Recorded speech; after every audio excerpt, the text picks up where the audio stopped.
여러분 안녕하십니까? 박상규입니다.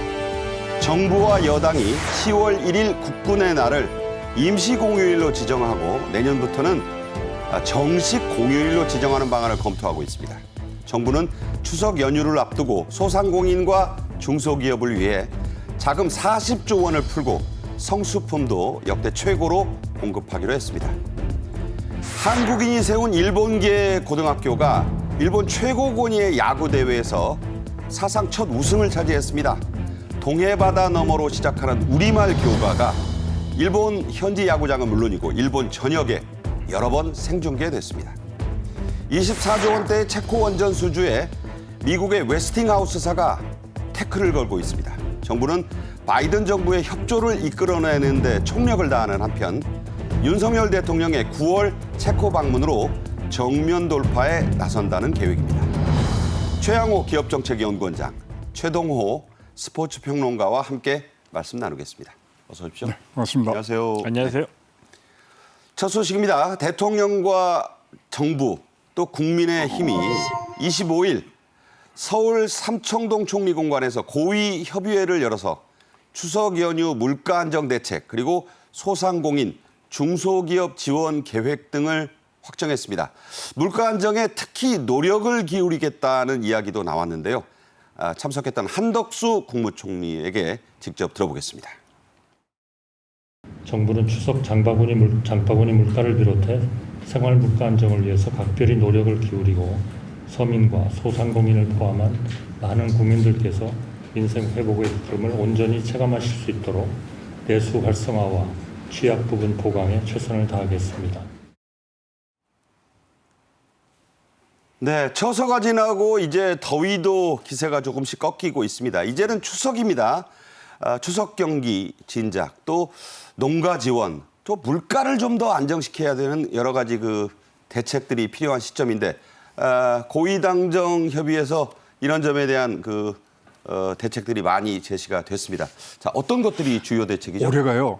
이른 추석이에요. 9월 달에 추석이 있기 때문에. 그래서 지금 굉장히 뭐 과일이라든가 이게 적기에 나와서 물가를 잡아줘야 되는데 그런 게 어려울 것 같고요. 사실 민간 소비율이 지금 1.8에서 1.7로 지금 떨어지고 있는 부분들이 있어서 거기에 물가까지 더해진다면은 우리가 말하는 경제 회복에 대한 굉장히 큰 또 고비가 올 것 같은데, 자 보면은 이제 성수품이 있죠. 그 17만 톤을 지금 공급을 하고 또 특히 이제 중기 추석 자금이라 그래서 매년 나가는 겁니다. 요번은 굉장히 크게 40조 원까지 지금 풀 생각이고요. 통행료 면제 뭐 매년 여러분들 하신 뭐 하고요. 그다음에 이제 우리 이제 쌀 농가들이 많지 않습니까? 근데 아까 말씀드린 대로 이른 추석이라서 아직까지 벼수하기 잘 안 되는 상태에서 지금 5만 톤을 더 하겠다 그래서 굉장히 물가 안정에 선제적으로 지금 가고 있고요.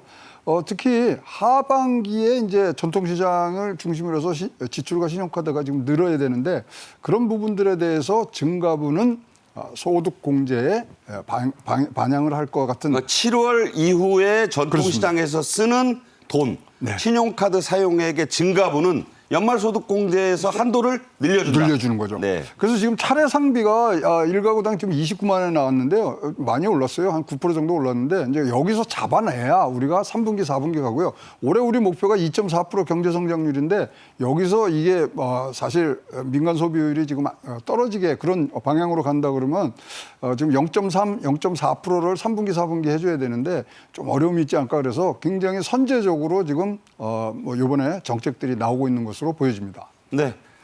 방금 최양호 원장 말씀 도중에 여러 자막이 나왔는데 본인들에게 해당되는 항목들이 있어요. KTX, SRT의 역귀성을 하면 할인 혜택을 해주는구나. 또는 뭐 나는 TMF 피해자인데 이런 분들 잘 다시 한번 방송 보시고 대책에 잘 따라가셔야 되겠습니다. 또 중요한 게 있습니다. 오는 10월 1일 국군의 날이죠. 지금까지는 그냥 안 쉬었습니다. 이게 화요일인데 이날을 올해는 임시 공휴일로 지정하기로 했죠. 그렇죠. 이것도 민간 소비 활성화의 한 대책이라고 볼 수 있는데요. 사실 이제 군사기 올려주는 부분은 건국 76주년이 됐기 때문에 국군의 어떤 이 사기 진작뿐만 아니라 우리가 국군에게 대한 감사의 마음까지 하면서 여러 가지 상황을 봤을 때 하루라도 우리가 임시공휴를 해서 소비 진작으로 간다 그러면 경제까지 이것이 도움이 되는 그런 부분들로 해서 정식 공휴일이 되는데 올해는 정식 공휴일이 안 되고 법 개정 사항이기 때문에 그래서 올해는 임시 공휴일로 해서 올해 이제 지나본다면 내년에는 정식 공휴일이 됩니다. 그러면 소위 말하는 좀 장기적으로 쉬실 수 있는 부분들이 생기지 않겠냐 이런 조심스러운 희망을 갖고 있습니다. 고위당정에서 합의됐다고 내년부터 이게 정식 공휴일이 되는 건 아니지만 그렇죠. 국회를 거쳐봐야 될 텐데 야당도 사실 반대하기 어려운 부분 아닌가요? 이거는 뭐 반대할 이유가 없죠. 이유가 없고 그다음에 특히 군이라는 우리나라의 특수 상황까지 다 본다 그러면은 이거는 굉장히 필요한 그리고 적기에 나올 수 있는 정책 중에 하나라고 보여집니다. 이 국군의 날은요, 6.25 정전이 된 지 3년 뒤부터 국가기념일이자 법정 공휴일이었습니다. 저희 학교 다닐 때 청년 시절까지 이거 국군의 날 쉬었거든요. 그러다가 1990년부터 쉬지 않았습니다. 이번에 임시 공휴일이 된다면 이른바 징검다리 연휴가 얼마든 가능하네요. 예, 그렇습니다. 9월 28일 토요일부터 10월 3일 목요일까지 국군의 날이 임시 공휴일이 되면서 징검다리 연휴가 가능하게 됐죠. 또 이 눈치 빠르신 분들은 이 10월 4일 금요일에 만약 휴가를 내게 된다면은 한 9일간의 연휴까지 즐길 수 있게 됐습니다. 이번에 임시 공휴일이지만 법정 공휴일이 되기 위해서는 이 공휴일에 관한 법률 개정안이 국회에서 통과가 돼야 되거든요. 통과가 될 것으로 예상이 되고요.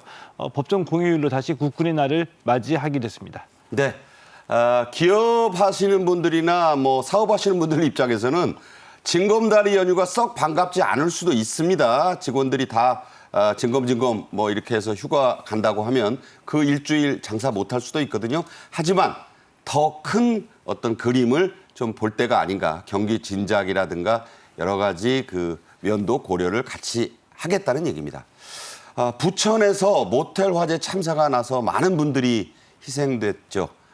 또 최근 잇따르고 있는 전기차, 또 배터리가 이것저것에서 불이 붙고 있어요. 여기에 대한 대책들도 나왔죠? 네, 이제 이 정보를 공개해야 됩니다. 그래서 어디가 어느 차들이 취약한다든가 이런 것들을 지금 이제 공개하는 부분들로 갔고요.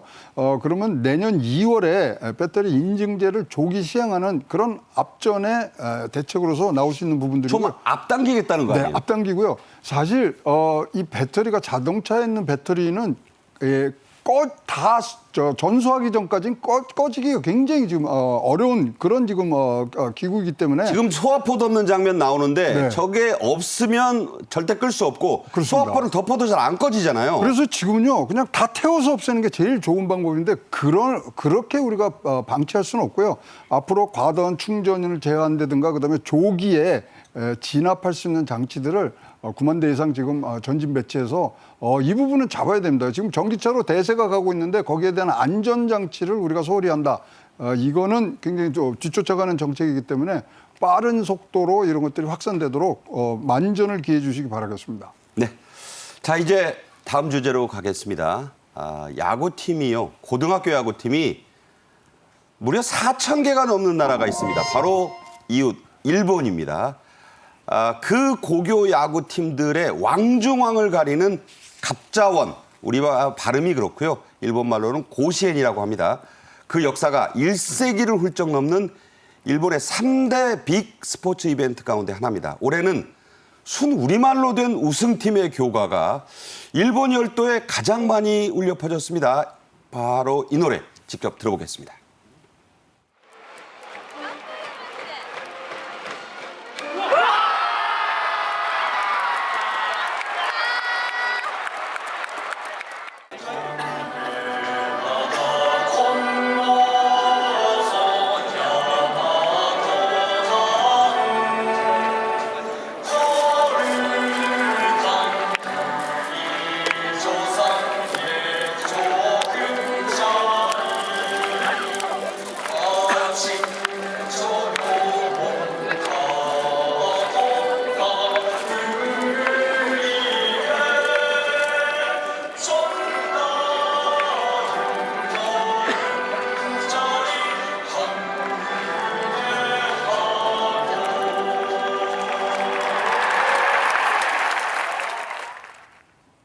저곳이 서울에 있는 어느 구장이 아닙니다. 일본 효고현의 한신 타이거즈 홈구장 갑자원 대회, 고시엔 대회의 바로 그 경기장입니다.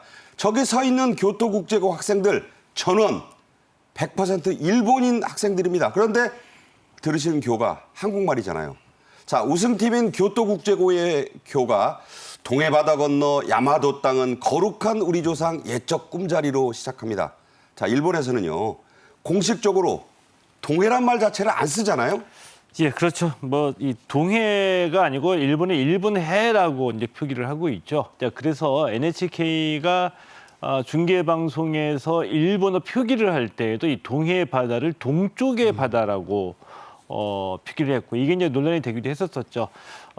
이 놀라운 것은 이제 말씀해 주신 대로 이 야구부 선수들이 전부 다 그 일본 학생이거든요. 일본 학생들에게 이 교토국제고등학교의 출발이 조선중학교, 우리 그 제일교포들의 민족학교로 출발했기 때문에 일본 정식 학교로 인정을 받으면서 교토국제고등학교로 바꿨지만, 그래도 교가 우리말로 된 한국어로 된 교과만큼은 포기하지 않았습니다. 이제 더욱 놀라운 거는 이 교토국제고등학교에 이 한국에 관심이 많은 학생들이 많이 입학을 한다 그래요. 그래서 한때 이 한국어 교과를 포기할까라는 설문조사를 학교 측에서 학생들에게 실시했다고 하거든요. 근데 대부분의 그 일본 학생들이 한국어 교과를 포기해서는 안 된다 라고 반대를 해서 지금까지 한국어 교과가 이어져 오고 있고요. 자, 무엇보다 한국어 교과가 NHK 중계방송을 통해서 생중계로 일본 전역에 울려 퍼지게 되면서 많은 제일교포들이 그 교과를 듣자마자 교토국제고등학교로 연락을 하면서 도와줄 게 없나, 도와주고 싶다, 감격했다, 이런 반응이 쏟아지고 있었죠. 자, 똑같은 일이 서울에서 벌어졌다면 우리는 일본말로 된 교가가 뭐 봉황대기 야구 우승팀이 그런 노래를 부른다면 과연 우리는 어떻게 했을까? 저는 그런 생각도 좀 해봤습니다. 자, 일본인들이 멸시한 다른 멸칭이 있죠. 굳이 그 말 안 쓰겠습니다. 한국인이 세운 교토 조선중이 교토 국제고로 이름을 바꿨고, 바로 그 학교가 고시엔이란 별명의 일본 야구 선수권 대회에서 우승한 건데요. 자, 일본 열도 그야말로 난리가 났습니다. 어떤 대회길래 고시엔에 그렇게 열광하나요? 자, 고시에는 우리말로 바꿔서 말씀을 드리면 정식 대회 명칭은 전일본 고교 야구 선수권 대회입니다. 1915년에 시작이 됐기 때문에 뭐 역사와 전통을 자랑하는 대회이죠. 자, 무엇보다 놀라운 것은 올해 고시원에 참가한 이 고등학교 야구 팀 수가 3,957개 교이거든요. 3,900개가 넘어요. 예, 그렇습니다. 더군다나 이 교토 이제 국제고등학교가 교토 지역을 대표한 팀인데, 교토 지역을 대표하기 위해서 교토 지역 예선에 참가한 팀 수가 79개입니다. 그중에 1등. 예, 교토 그 79개 팀 중에서 1등 해가지고 본선에 올라왔고요.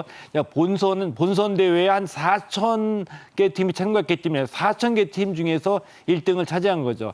이런 수치도 놀랍지만 무엇보다 이 대회의 권위는 참가 팀 수도 중요하지만 일본의 야구 팬들, 일본 국민들이 얼마나 이 고시엔에 열광하고 집중하느냐가 이 대회의 권위를 더 키워준다라고 보는데요.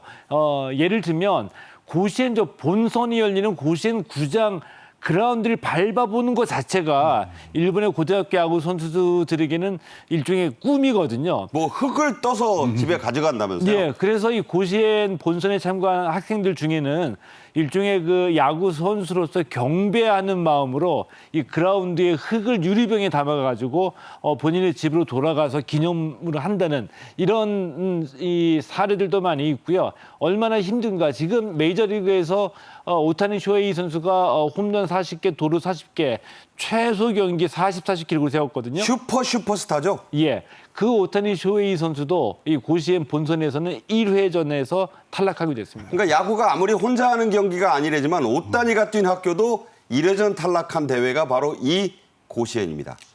교토국제고는 창단 첫 경기에서 무려 0대34 핸드볼 스코어 아닙니다. 그렇게 참담하게 졌던 학교입니다. 이후에 꾸준한 노력 그리고 열정으로 3년 전에 드디어 4강 본선을 넘어 4강에 진출했고 올해는 결국 우승까지 이루어냈습니다. 도쿄 지역을 대표하는 팀 이어서 더 의미가 있었는데 관동제일고 이름도 그런 학교예요. 그 팀과 연장전 승부치기 그리고 투수의 연속 삼진 그야말로 극적인 승부였죠. 예, 그렇습니다. 이 결승전 정말 치열한 투수전이었거든요. 9회까지 0대 0으로 맞서면서 연장전에 들어갔습니다. 연장전에서는 일종의 그 축구의 그 승부차기처럼 무사 1, 2루의 주자를 두고서 공격이 시작이 됩니다. 교토국제고등학교가 무사 1, 2루 연장 10회에서 2점을 뽑아냈고요. 간토 다이이치 고등학교 한 점 득점에 그치면서 교토국제고등학교가 2대 1로 승리를 거뒀습니다. 이번에 그 결승전의 일본에서 굉장히 화제가 됐습니다. 왜냐하면은 일본에도 지역 감정, 지역 색이 있거든요. 있죠. 예, 크게 나누면은 이 간토, 관동 지역과 간사이, 관서 지역인데. 영호남 저리 가라죠. 예. 네. 이 교토국제고등학교는 이 간사이를 대표하는 팀이 됐고요. 도쿄도를 대표한 이 간토 다이이치 고등학교가 이 간토, 관동 지역을 대표한 팀이 결승전에서 만나게 된 겁니다. 그런데 이 교토는 우리나라의 그 삼국시대에 해당하는 일본의 헤이안 시대에서부터 이 19세기 말까지 일본의 수도였습니다. 자, 그러다가 이제 1868년에 일본이 수도를 도쿄로 옮겨갔기 때문에 에도 시절이죠? 예, 맞습니다. 에도 막부를 옮겨갔죠.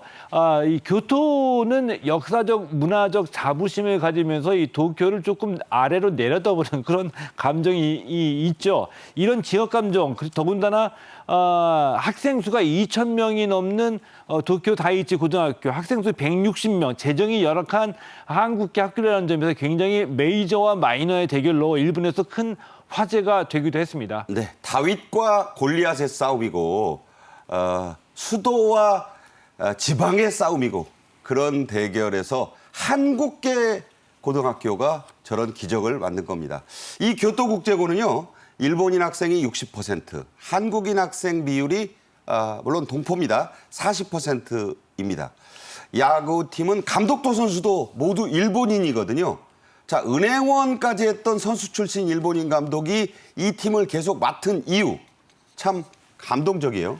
감동적입니다. 그러니까 이 1999년에 교토국제고등학교가 폐교 위기를 탈출하고자 야구부 창설의 일종의 승부수를 내밀었거든요. 그래서 야구하겠다는 학생들을 불러 모은 겁니다. 그런데 이때 어떤 학생들이 교토국제고등학교에 입학했냐 하면은 본인이 원하는 학교에 가지 못한 학생들. 그러니까 좀 떨어지는 선수들. 그러니까 우리 식으로 얘기하면 2차로 지원을 해가지고 야구부를 창설하는 거죠. 그래서 첫 번째 공식 경기에서 34대 0, 핸드볼 스코어가 아닙니다. 34대 0으로 패했는데 이때에 34대 0으로 교토국제고등학교를 이긴 학교의 주전 선수가 현재의 이 고마키 노리치 감독. 그러니까요. 원래 이제 한국인 감독이 야구부를 지도했었는데 이제 본인의 사정상 야구부 감독을 더 이상 할 수가 없었고 고마키 노리치 감독에게 정식으로 부탁을 했는데 고마키 노리치 감독이 이 어려운 사정을 알면서도 감독직을 수락을 했고요. 얼마나 어렵냐? 학교 운동장이 비좁아서 이 교토국제고등학교에서는 야구 경기를 할 수가 없어요. 그러니까요. 외야가 없기 때문에. 그래서 어쩔 수 없이 외야 훈련은 일주일에 한 번 다른 야구장을 빌려서 하고 그러니까요. 내야 수비에 집중해서 훈련을 했는데 이것이 오히려 기본기를 탄탄하게 키우는 훈련이 됐고요. 또 하나 정교한 타격으로 명성을 높이면서 인정을 받았는데 정교한 타격은 어떻게 길러졌냐. 높고 멀리 가는 타구를 때리면 공이 더 바깥으로 날아갑니다. 정교하게 때려야죠. 예. 그렇기 때문에 이 뭐 주차장에 세워진 차에 공이 뭐 맞고 하기 때문에 낮고 빠르게 때리는 타격 연습에 집중하다 보니까 굉장히 정교한 타격을 자랑하는 팀을 성장하게 됐죠. 그러니까 이런 비유를 생각하시면 돼요. 탁구대 하나 놓을 공간이 없으니까 탁구대 반쪽에서 연습을 하면서 구석에 컵 세워놓고 맞추는 연습을 했다. 이렇게 하시면 좀 이해가 되지 않을까 싶습니다. 참 대단한 일이죠. 열렬한 야구 팬으로 소문난 윤석열 대통령이 SNS를 통해 4강에 갔을 때도 또 우승을 했을 때도 축하 메시지를 거듭 보냈죠. 2번이나 거듭 보내줬습니다. 그다음에 야구 팬이시고요. 또 1983년도에 이제 일본에서 잠깐 아버님 따라서 가서 거기서 좀 계셨다 올 때 그때 이 열기를 온몸으로 느끼시고 오신 거예요. 고시에는 어떤 대회가? 고시에는 이번에 이제 100주년이거든요. 이 대회는 106주년 됐지만, 그러니까 어마무시한 지금 이 일본에 관심을 쏟고 있는 부분들에서 이렇게 쾌거를 이룬 거에 대해서는 대통령뿐만 아니라 야구 팬의 한 사람으로서 대통령께서 굉장히 좋은 그리고 격려의 말씀 그리고 그 기쁨을 같이 나누고자 하는 마음이 속속들이 드러나는 SNS를 지금 보내신 것 같습니다. 네, 교토국제고에는 우리 정부가 매년 14억 원 가량을 지원하고 있습니다. 일본은 한 12억 원 낸다고 해요. 3년 전에 고시엔 본선에 첫 진출했을 때도 우리 정부가 응원 또 지원을 아끼지 않았죠? 예, 그렇습니다. 이 교토국제고등학교가 우리에게 처음으로 알려진 때가 바로 2021년이었었거든요. 2021년에 교토국제고등학교가 고시엔 본선에 처음으로 올라갔고요. 그때 처음 올라갔을 때 4강까지 진출하는 쾌거를 이뤄냈습니다. 그때도 기적이라는 소리 나왔어요. 맞습니다. 네, 그때도 이제 한국어 가사가 된 이 교가가 울려 퍼지면서 우리 국내에도 처음 알려지고 화제가 됐고 또 감동을 줬죠. 그래서 이 소식이 전해지면서 우리 문화체육관광부 또 이 KBO가 교토국제고등학교 지원하기 위해서 야구 용품 지원해줬었고요. 이때 얼마나 감격적이었던지 이 4강 진출 소식 듣자마자 아까 주일 한국대사관에서도 교토국제고등학교 직접 찾아가서 도와줄게 뭐를 도와주면 되겠냐 라고 도움의 손길을 내밀었고요. 국내에서도 많은 분들이 교토국제고등학교 도와주려고 했던 분들이 많이 계셨었습니다. 네. 자, 당시 우리 외교부의 응원 영상에 교토국제고 학생들, 야구부원들은 감사의 답장 영상을 보내왔습니다. 그 영상 직접 보겠습니다. 응원 메시지 감사합니다. 여름에도 고시행에 가겠습니다. 안녕하세요。選抜大会ではたくさんのご声援ありがとうございました。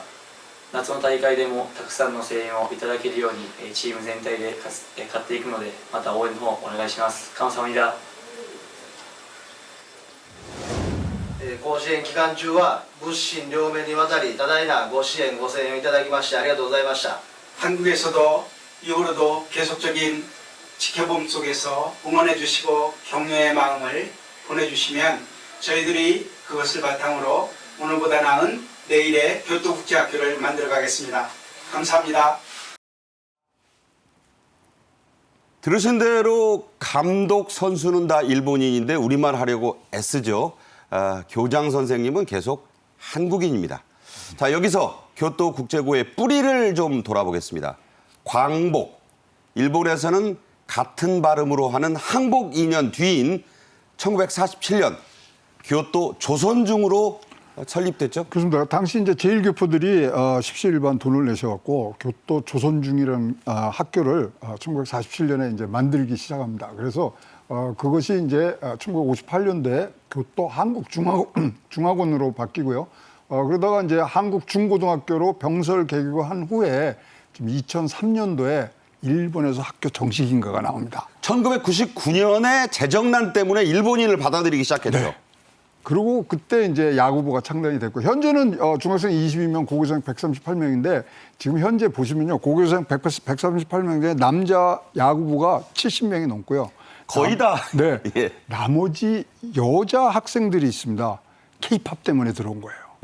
그러니까 우리 문화와 우리의 이런 것들이 아주 지금 근원이 되고 있는 그런 모양대로 가고 있고 앞으로 굉장히 발전할 수 있는 그런 지금 채비를 갖춰서 또 다시 한번 우승하고 거기서 K-팝의 또 스타도 나오는 그런 쾌거를 이루어주시길 바라겠습니다.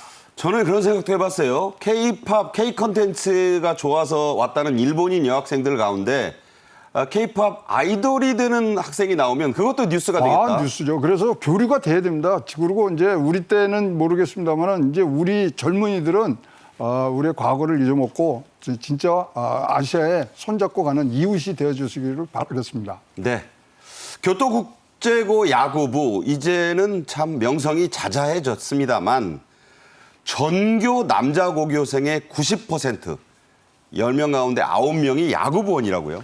아니, 앞서서 조금 이제 말씀해 주셨는데 이 교토국제고등학교가 정확하게는 중고교 과정이 같이 있습니다. 그래서 한 160여 명 중에 140여 명이 이제 고등학교 과정에 있고요. 140명 중에 남학생 70명인데 70명 중에 60여 명 정도가 야구부원입니다. 그러니까 정확하게 보면은 어떻게 보면 또 야구 특화 학교라고도 볼 수가 있죠. 자, 그런데 지금은 조금 이제 사정이 달라졌습니다. 왜냐하면 교토국제고등학교가 많이 알려졌기 때문에 교토뿐만이 아니라 일본 전역에서 야구를 좀 잘하고 잘하겠다는 선수들이 교토국제고등학교에 많이 좀 찾아온다 그래요. 입학하게 되면서 조금 더 이제 좀 사정은 나아졌고요.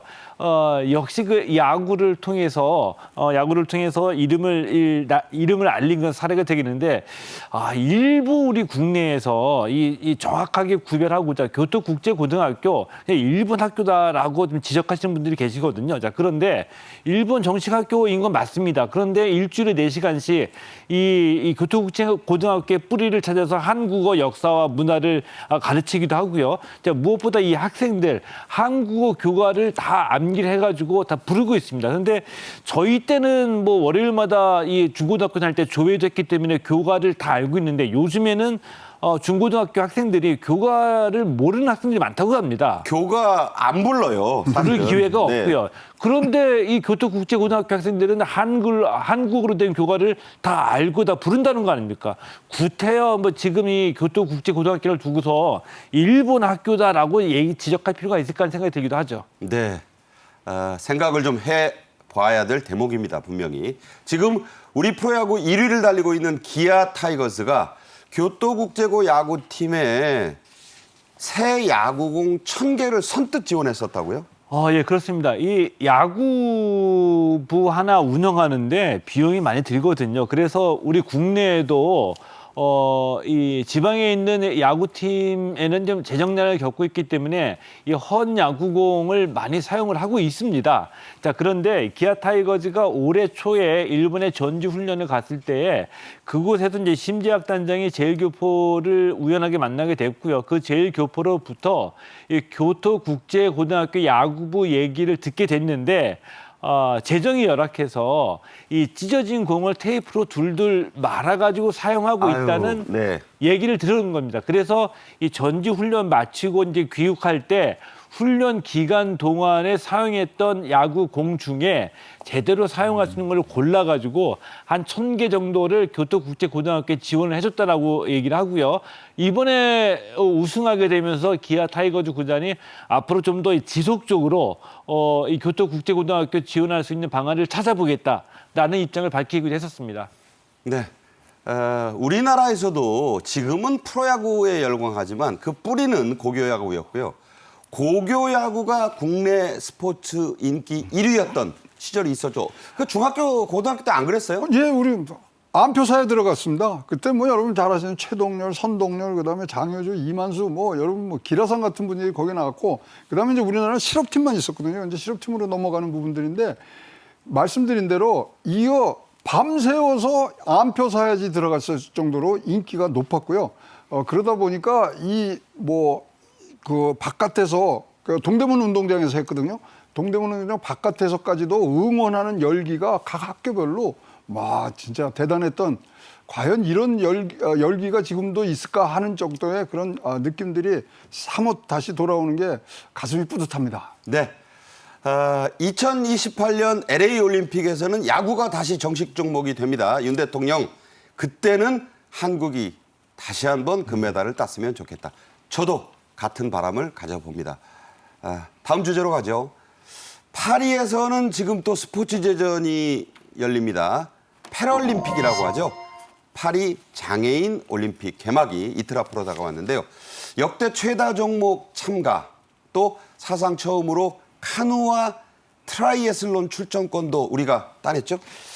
예, 그렇습니다. 이 패럴림픽은 이제는 많이 알려졌죠. 이 신체적 장애가 있는 선수들이 참가하는 올림픽입니다. 이 파리 올림픽이 파리 패럴림픽이 모레 개막해서 9월 8일까지 열리게 되는데요. 원래는 이제 이 패럴림픽이 올림픽과 이 별개로 열리다가 이 1988년 서울 올림픽 때부터 올림픽을 개최하는 국가가 동시에 이제 패럴림픽을 개최해 왔습니다. 이 파리 패럴림픽에는 전 세계 182개국에서 4,400여 명의 선수들이 참가를 하고요. 22개 종목에서 이 세부 종목으로 따지면은 549개 세부 종목 경기가 열리니까 이제 금메달이 549개가 걸려 있습니다.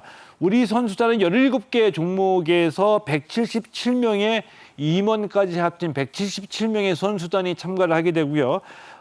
금메달 5개로 종합 성적 20위를 목표로 하고 있습니다. 네. 자, 개막을 앞둔 지난 21일이었죠. 패럴림픽 선수단 본진이 파리로 출국을 했는데 네. 지난번 하계 그 올림픽 때도 네. 본진이 먼저 가서 그렇죠. 아주 효과를 많이 봤잖아요. 몸 풀어야 되죠. 그다음에 이제 예선전들이 좀 있습니다. 그래서 그런 걸 치러야 되기 때문에 지금 일진이 떠났고요. 31일 날 이제 유도팀이 마지막으로 떠나는 일정으로 가고 있는데요. 여기 이제 보시면 아시겠지만은 이 현지 적응을 얼만큼 잘하느냐. 이것이 금메달에 바로 연결이 되기 때문에 여러분 지금 과거에 뭐 몇 년 동안은 좀 금메달이 좀 적게 나왔습니다.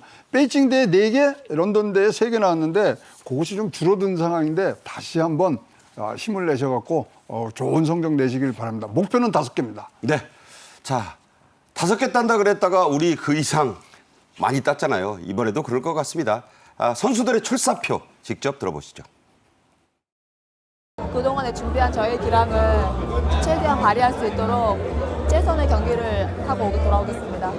최정만 선수하고 최대한 호흡을 맞추면서 연습을 많이 했는데 복식에서 금메달을 노리게 생각하고 목표는 중국을 이기는 겁니다. 중국을 이기는 거고 중국을 이기면 메달 입상은 자연적으로 따라오지 않을까 생각을 합니다. 20년 도쿄 패럴림픽에서 2연패 하는 게 제 목표입니다.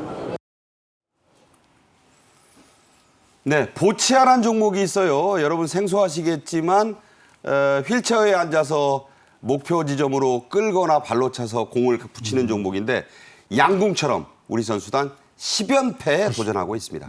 자, 유인촌 문체부 장관 패럴림픽에 대한 국민적 관심을 높이고 선수들을 격려하기 위해 개막식에 직접 참석한다는데 이거 이례적이죠? 이례적이죠. 왜 장미란 차관이 그 올림픽 때 나가서 격려를 하고 그래서 진두지휘를 하셨는데 이렇게 패럴림픽 이게 어느 게도 높고 낮고를 떠나서 그런 우리 장애인들이 우리 국가를 위해서 이렇게 힘쓰는데 지금 가신다는 게 굉장히 좋고요. 더군다나요. 지금 탁구팀하고 사이클팀에요. 손편지를 써주셨어요. 그만큼 힘을 내서 지금 하라는 부분들인데 잘 지원해서 한다 그러고 특히 이제 윤춘 장관께서 또 강조하신 부분이 뭐냐면 옛날에는 조금 이 장애인과 비장애인의 그 어떤 메달에 대해서 지원이 달랐거든요. 요번에는 그거를 똑같이 하겠다. 그런 말씀까지 하면서 굉장히 지금 우리 장애인 선수들 그리고 이것을 힘써주는 여러분들께 굉장히 사기와 그리고 기운들을 푹푹 지금 넘겨주고 있으신 상태입니다. 네, 패럴림픽 참가가 목표이라고는 하지만 선수들의 열의는 아주 지금 대단합니다. 파리 패럴림픽 장애를 극복한 많은 선수들이 메달에 도전하고 사실은 한 분 한 분들이 다 스토리가 대단한 분들입니다. 그중 한 케이스 소개하겠습니다. 군 복무 중에 당한 하지마비를 이기고 사격 2종목 금메달을 겨냥하는 선수가 있죠? 예, 이 사격에서 2관왕에 도전하는 선수가 이제 조종두 선수입니다. 사격은 이 올림픽에서도 이제 효자 종목인데 패럴림픽에서도 효자 종목입니다. 이번 이 파리 올림픽에서 사격이 금메달 3개, 은메달 3개로 역대 최고 성적을 올렸는데 이 파리 올림픽에서도 파리 패럴림픽에서도 기대가 되고 있고요. 특히 이 조종두 선수에게 큰 기대를 걸고 있습니다. 조종두 선수는 이 공기 권총 SH1 종목에 출전하게 되는데 SH1은 이 척수 및 기타 장애를 의미합니다.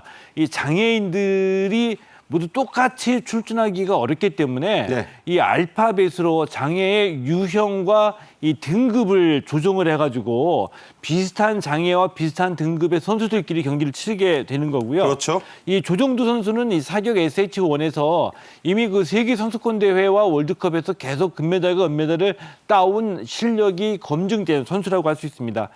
우리가 이 장애인의 복지에 관해서 좀 관심을 기울여야 되는 이유가 이 보건복지부의 그 장애인 실태조사에 따르면은 장애인의 한 80% 정도가 선천적 장애가 아니라 사고 등으로 인한 후천적 장애입니다. 그러니까 정상인이란 말 요새 안 쓰죠. 비장애인인 분들도 언제든지 될 수 장애를 있다는 겪을 수 얘기예요. 있다는 네. 얘기입니다. 이 조정주 선수 역시 군 복무 중에 뇌수막염을 앓아서 하지마비로 인한 장애를 얻게 됐다고 하는데요. 사격에 입문하고 난 뒤에 새로운 삶과 새로운 도전, 새로운 인생을 살고 있다고 볼 수가 있겠죠. 네. 자, 최동호 스포츠 평론가와는 여기서 인사를 드리겠습니다. 또 뵙겠습니다. 고맙습니다. 네. 윤 대통령은 9월 중에 체코 방문에 나서 한수원의 24조 원 규모 역대 최고의 원전 수주를 마무리할 방침입니다. 이런 가운데 한수원과의 경쟁에서 일찌감치 탈락했던 미국의 웨스팅하우스가 뜬금없이 태클을 걸고 나서 변수가 되고 있습니다. 먼저 영상으로 보겠습니다.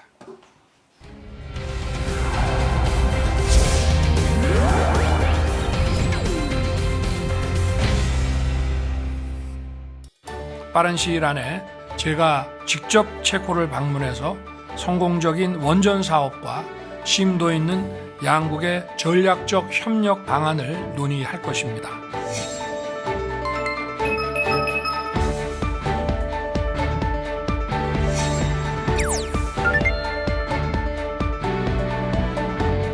성공적인 프로젝트 진행을 위해 함께 협력해 나가자고 하는 한편 원전 협력이 촉매가 되어 R&D와 교육 혁신 분야까지 양국 간 협력이 대폭 확대되기를 바란다고 하였습니다.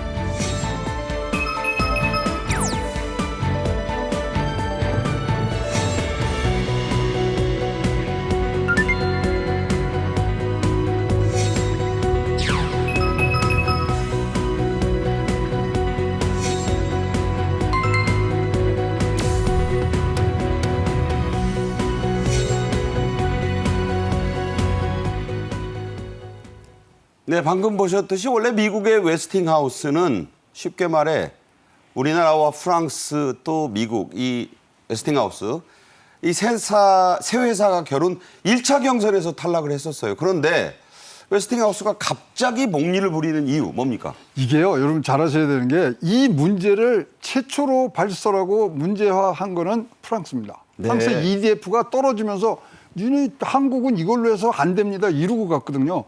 근데 왜 웨스팅하우스가 이걸 하면 그런 이제 뭐 거론이 된 차원에서 하고 우리 저 UAE에 바카라 갈 때 있잖아요. 그때도 어떻게 했냐면요. 이 웨스팅하우스에서 우리가 생산하지 못하는 설비들을 사서 넣었고요. 그다음에 터빈 같은 경우는 이 웨스팅하우스의 지금 대주주가 도시바거든요. 도시반에서 나온 걸 샀어요. 그러니까 그런 것들을 다 종합적으로 해서 가는데 결론적으로 자신 있게 제가 말씀드리는 거는 수출을 하니 못하니는 웨스팅하우스가 결정하는 것이 아닙니다. 네. 미국 정부입니다.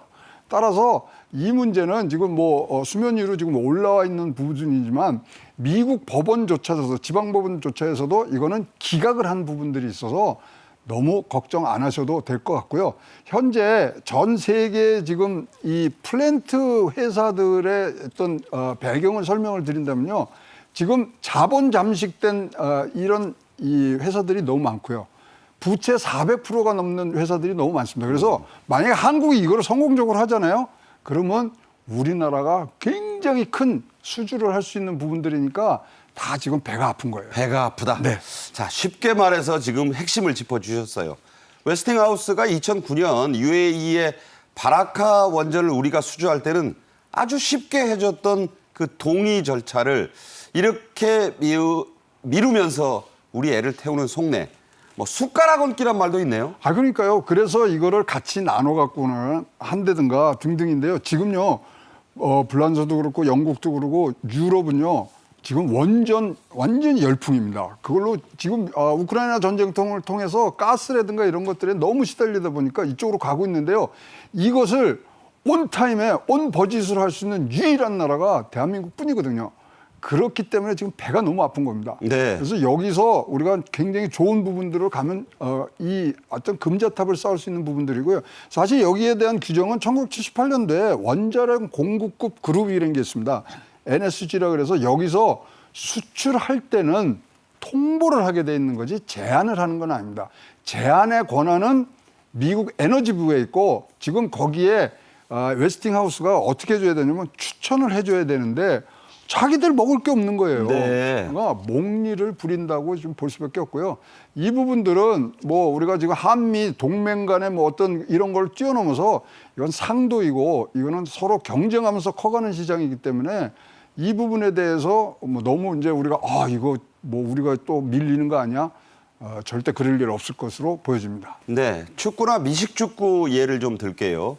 태클 많습니다. 미식축구에서는 태클이 경기의 한 부분입니다. 그렇다고 태클했다고 지는 게 아닙니다.